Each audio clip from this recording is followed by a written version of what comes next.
我知道你一直跟着我，现身吧。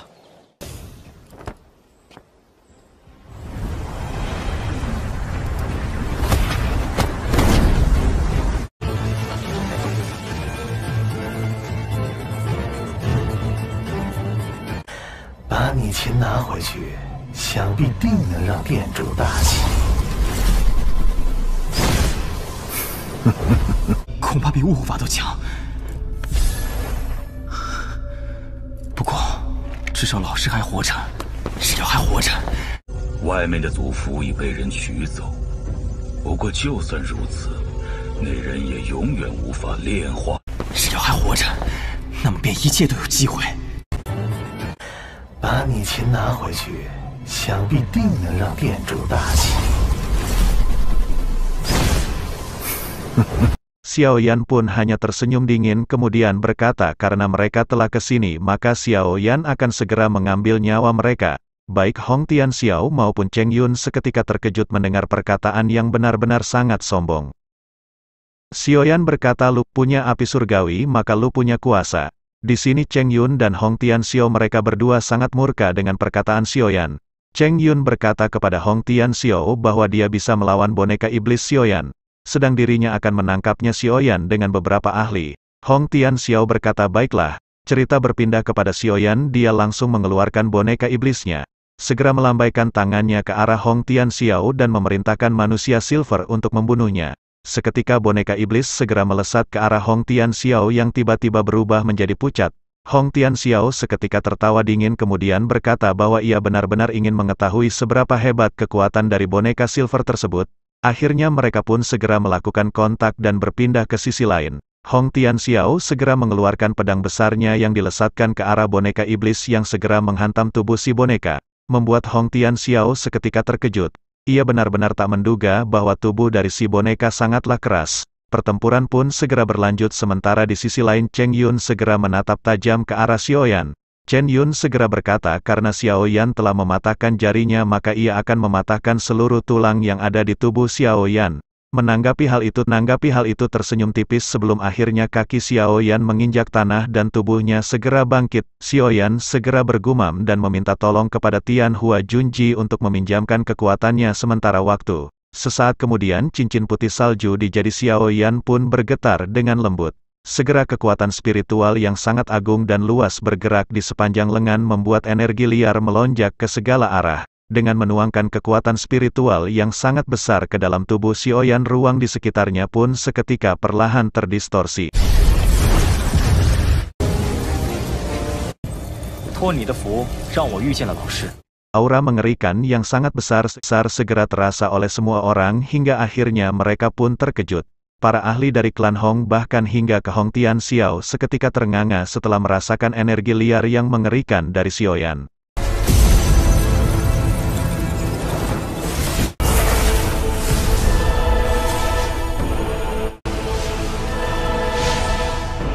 Xiao Yan pun segera menundukkan pandangannya kemudian bertanya kepada Cheng Yun apakah ia tidak jadi untuk mematahkan seluruh tulang di dalam tubuh Xiao Yan.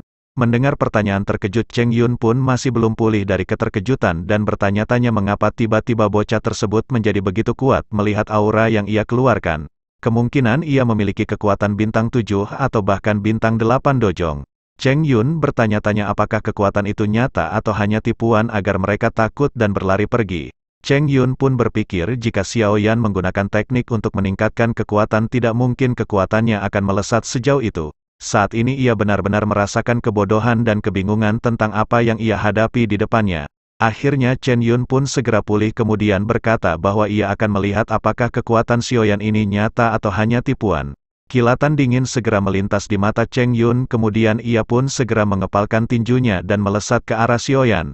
Sementara itu di sisi lain Xiao Yan masih terlihat tenang sebelum akhirnya ia pun melambaikan tangan. Kekuatan spiritual segera melonjak sebelum akhirnya menggumpal menjadi bola meriam spiritual setinggi 5 meter. Bola meriam tersebut pun segera dihempaskan dan ledakan segera terjadi dengan gelombang energi yang sangat besar. Tak lama setelah ledakan sosok tua pun muncul dengan cara yang sangat menyedihkan sebelum mundur dengan sangat cepat. Kejutan benar-benar memenuhi wajah Cheng Yun setelah ledakan barusan terjadi. Ia jelas menyadari bahwa serangan sebelumnya memberitahukan dirinya bahwa aura agung yang ada di tubuh Xiao Yan benar-benar kekuatan asli seorang elit dojong.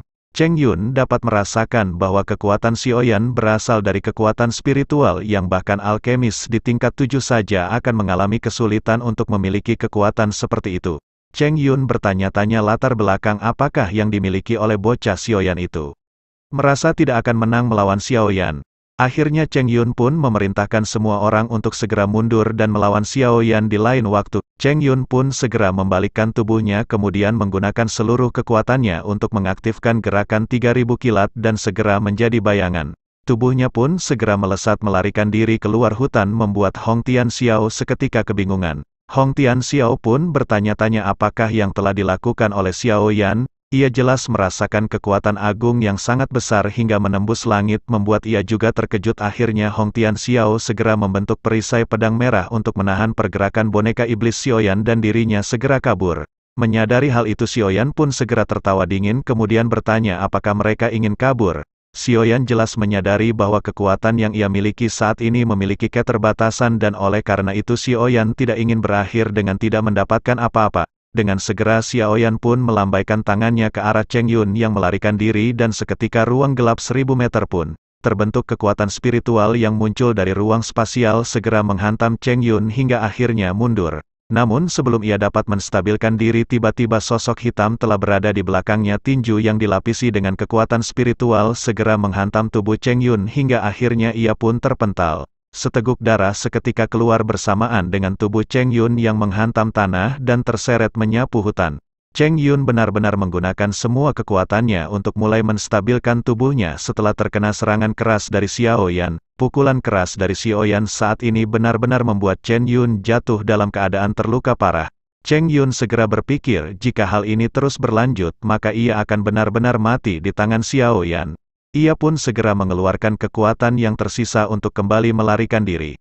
Namun baru saja ia hendak melarikan diri tiba-tiba sosok hitam kembali berada di hadapannya. Cheng Yun pun segera berkata bahwa Wind Lightning Pavilion tidak akan melepaskan Xiao Yan jika ia membunuh Cheng Yun. Menanggapi hal itu Xiao Yan segera berkata bahwa Wind Lightning Pavilion tidak akan membiarkan Xiao Yan meskipun ia melepaskan Cheng Yun. Seketika Cheng Yun pun mengeluarkan beberapa ledakan kilat sebelum akhirnya tubuhnya kembali melesat menuju hutan. Namun baru ia melarikan diri tiba-tiba sosok hitam telah berada di hadapannya sebuah kaki dengan kekuatan spiritual yang dahsyat segera menghantam tubuh Cheng Yun hingga akhirnya ia kembali mengeluarkan seteguk darah. Tubuhnya seketika terhempas mematahkan banyak pohon yang menghalangi jalur lesatannya. Sementara itu di sisi lain Hong Tianxiao melihat Cheng Yun yang benar-benar tidak bisa membalas.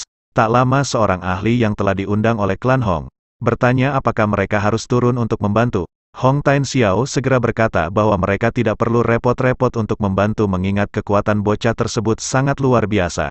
Kemudian Hong Tianxiao pun segera melambaikan tangannya kemudian memerintahkan semua orang untuk mundur dari medan pertarungan, kembali ke Cheng Yun yang benar-benar kepayahan dan sulit untuk bergerak. Tidak lama setelah itu sosok hitam kembali muncul di hadapan Cheng Yun kemudian bertanya apakah Cheng Yun masih dapat berlari. Cheng Yun dengan marah segera berkata karena Xiao Yan ingin membunuhnya, maka aku akan menyeret kamu juga ke alam baka untuk mati bersama. Xiao Yan berkata males mati bersama lo, gue bukan Romeo dan Juliet. Di sini Cheng Yun pun dia berniat untuk meledakkan tubuhnya sendiri untuk membawa Xiao Yan untuk mati juga. Dia langsung melesat ke arah Xiao Yan dengan tubuh yang akan meledak. Di sisi lain Xiao Yan yang melihat teknik dari Cheng Yun yang akan meledakkan tubuhnya sendiri. Xiao Yan pun segera terbang ke atas langit untuk menghindari serangan ledakan tersebut. Xiao Yan pun segera mengeluarkan teknik segel spasial dan ruang di sekitar Cheng Yun pun tiba-tiba berfluktuasi. Energi menyebar ke segala arah hingga akhirnya membentuk penjara spasial yang menyelimuti tubuh Cheng Yun. Bersamaan dengan itu tubuh Cheng Yun membengkak pun akhirnya meledak di dalam penjara spasial. Kekuatan ledakan benar-benar menakutkan hingga akhirnya kekuatan spasial pun tidak dapat menahannya segera gelombang liar menyapu ke segala arah. Membuat Xiao Yan pun melesat ke langit yang lebih jauh gelombang dahsyat benar-benar membuat gunung-gunung bergetar dan pepohonan seketika hancur.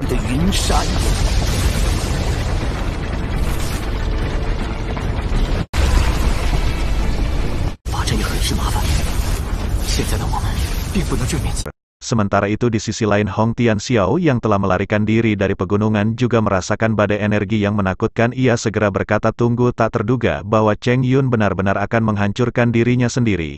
Ia lanjut berkata bahwa kekuatan bocah ini benar-benar sangat aneh. Setelah berhasil membunuh Cheng Yun, maka Paviliun Petir Angin tidak akan membiarkan bocah tersebut lolos. Kemudian Hong Tianxiao tersenyum sinis kemudian melambaikan tangannya dan memimpin pasukan untuk kembali pergi.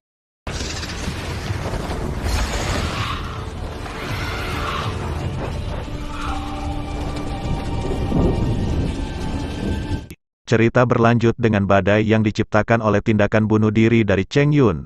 Setelah 10 menit badai pun perlahan mulai menipis menampilkan sosok manusia. Sementara itu di sisi lain sosok pria tua berpakaian putih di tempat tertentu di suatu pegunungan juga terkejut dengan tindakan gila dari Cheng Yun. Pria tua yang telah berpindah setelah menarik Hansu benar-benar merasakan keterkejutan setelah melihat apa yang dihadapannya. Pria tua berkata dengan mampu memaksa seorang elit dojong mengambil jalan buntu dengan meledakkan dirinya sendiri. Pemuda ini memang sangat menakutkan. Di sisi lain Han Sui yang terkejut segera menatap ke arah langit dan bertanya apakah Xiao Yan baik-baik saja.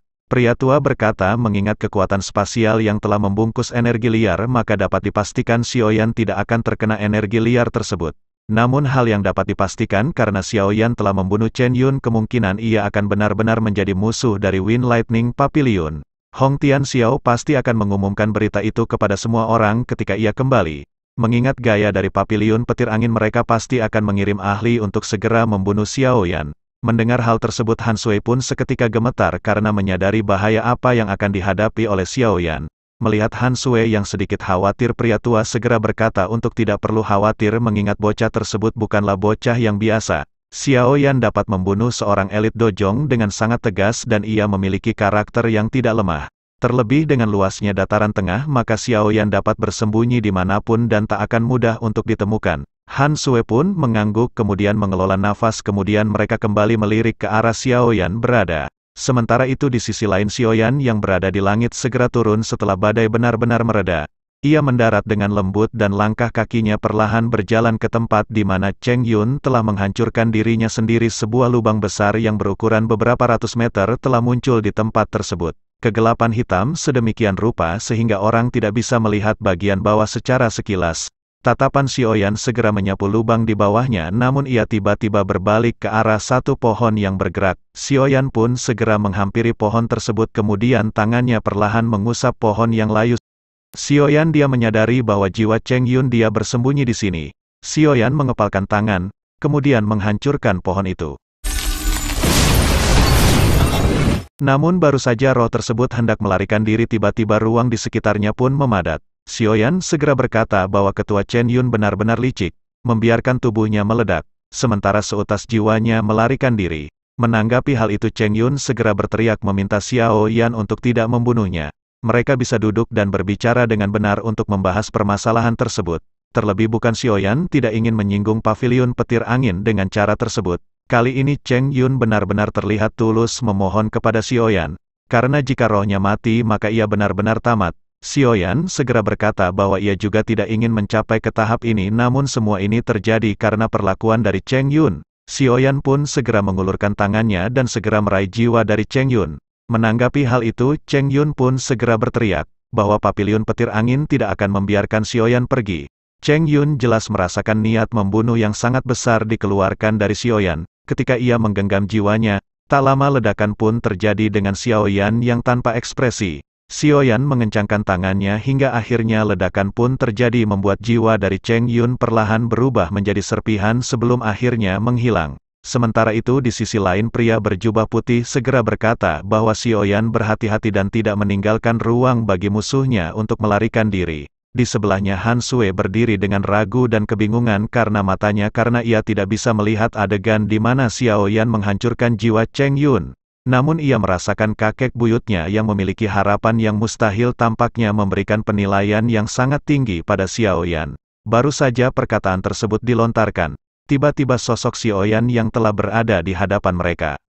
Xiao Yan berkata bahwa pria berjubah tersebut terlalu meninggikan kemampuan Xiao Yan.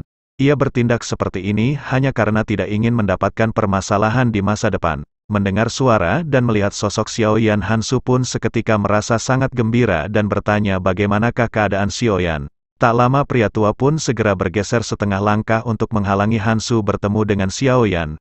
Pria tersebut sedikit waspada setelah melihat keganasan yang ditampilkan oleh Xiaoyan. Pria tua menyadari bahwa permasalahan tersebut akan sangat besar jika berita tersebut tersebar. Oleh karena itu pria tua bersiaga jika Xiaoyan hendak menyerang mereka dan menghilangkan bukti agar cerita tidak tersebar. Menyadari tindakan pria tersebut, Xiaoyan pun segera berkata untuk tidak perlu terlalu berhati-hati kepadanya. Xiaoyan bukanlah orang yang haus darah, terlebih ia memiliki hutang budi kepada Nona Hansu.